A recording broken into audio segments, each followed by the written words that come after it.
Hello friends, आज हम discuss करने जा रहे हैं बौद्धकालीन शिक्षा के बारे में। तो सबसे पहले स्टार्ट करते हैं बौद्धकालीन शिक्षा। हमें जैसे कि पता ही बात नाम से ही पता चल रहा है कि यहाँ पे बौद्ध काल के बारे में बात किया जा रहा है। तो हमें पता है बौद्ध काल के जिसने नींव डाली थी वो थे महात्मा बुद्ध।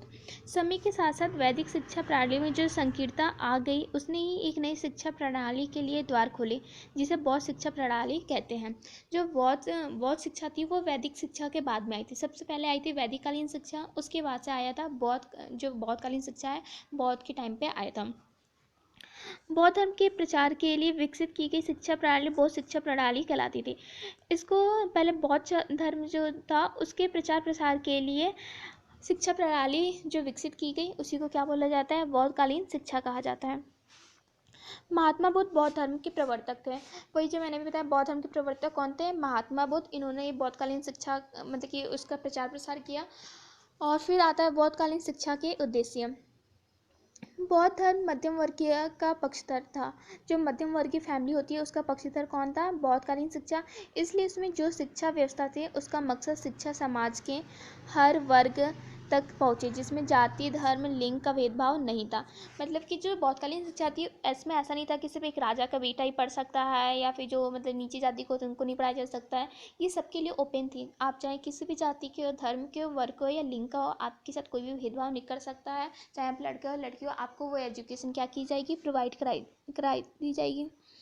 तो इसमें फर्स्ट पॉइंट है, बौद्धकालीन शिक्षा बालक के शुद्ध चरित्र निर्माण पर जोर दिया जाता था। बालक का चरित्र बहुत अच्छा हो, शुद्ध हो। सात्विक जीवन से ही जीवन में सादा जीवन उच्च विचार का उद्देश्य पूरा हो सकता है। सेकंड पॉइंट है, बौद्धकालीन शिक्षा बालक के सामाजिक कुशलता के विकास पर जोर देती थी। बालक का क्या हो, बौद्धकालीन शिक्षा बालक का सामाजिक कुशलता के विकास पे जोर देती थी, अर्थात कि वो समाज में क्या करे, अपने आप को ढाल सके ताकि वो समाज के योग्य नागरिक बन सके।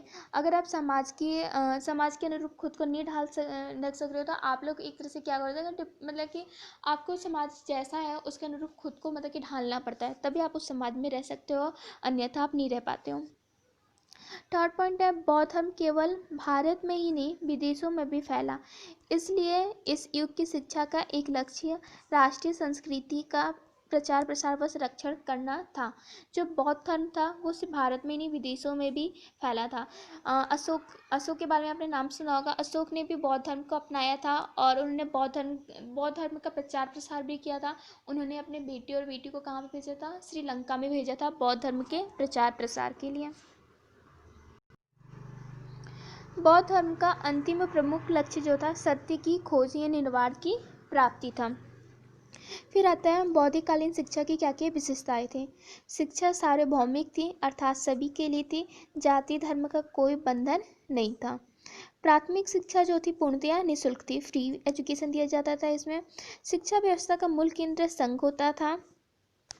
शिक्षा जो दी जाती थी उसकी माध्यम जो था जनभाषा था, ताकि वो लोगों को आसानी से समझ में आ सके, लोग उससे जुड़ सके। शिक्षा प्रणाली जनतांत्रिक सिद्धांतों पर आधारित थी। निर्णय जो थे मतदान के आधार पे लिए जाते थे ताकि किसी के साथ भेदभाव ना हो सके। कि नेक्स्ट है, बौद्ध शिक्षा में संस्कारों को महत्व दिया जाता था। बौद्ध शिक्षा की एक विशेषता थी शास्त्रीय विवाद। छात्र समय समय पर एकत्र होकर आपस में विचार विमर्श करते थे और ज्ञान का संवर्धन करते थे। आपस में जैसे कि ग्रुप डिस्कशन किया, उसके बाद से जो भी ज्ञान आ रहा है ताकि उनका ज्ञान क्या हो सके, संवर्धन कर सके। नेक्स्ट है शिक्षा व्यवस्था। बौद्धकालीन शिक्षा व्यवस्था कैसी थी। बौद्धकालीन शिक्षा का प्रारंभ 6वीं या 7वीं शताब्दी के मध्य माना जाता है। शिक्षा का मूल केंद्र जो होता था मठ हुआ करते थे। जो उस टाइम पे एजुकेशन दी जाती थी मठ में दी जाती थी। जैसे कि आपने देखा होगा बहुत सारे मठ है, जैसे कि टापो मठ हो गया जो कि हिमाचल प्रदेश में है, लाहौल स्पीति में। तो जो पहले जो बौद्ध शिक्षा दी जाती थी वो मठों में दी जाती थी, अभी भी बहुत सारे मठ हैं। उसमें प्रवेश करने से पहले बच्चे का प्रवज्जा संस्कार किया जाता था।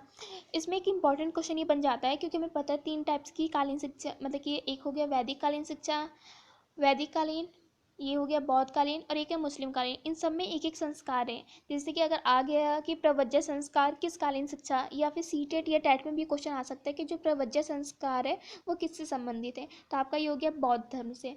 तो प्रवचन संस्कार किससे संबंधित है? बौद्ध धर्म से संबंधित है। ये अपने सिर के बाल को मंडवाते थे। इस मतलब कि जो बच्चे ये शिक्षा ग्रहण करने जाते थे तो क्या करते थे, अपने बाल को मंडवाते थे। प्रवचन संस्कार के बाद श्रवण सामचोर या फिर सिद्ध निहारक कहा जाता था। ये वो जो प्रवचन संस्कार था उसके बाद बच्चे को क्या क्या बोल सकते थे हम? श्रवण सामने या सिद्ध निहारक कहा जाता था। छात्रों को 6 माह तक सिद्धि सरस्तु नामक बाल पोथी पढ़नी पड़ती थी। तो ये था हमारा बौद्धिककालीन शिक्षा के बारे में है। उम्मीद है कि आपको समझ में आया होगा। ऐसे हमारे वीडियोस देखते रहें and please like and subscribe.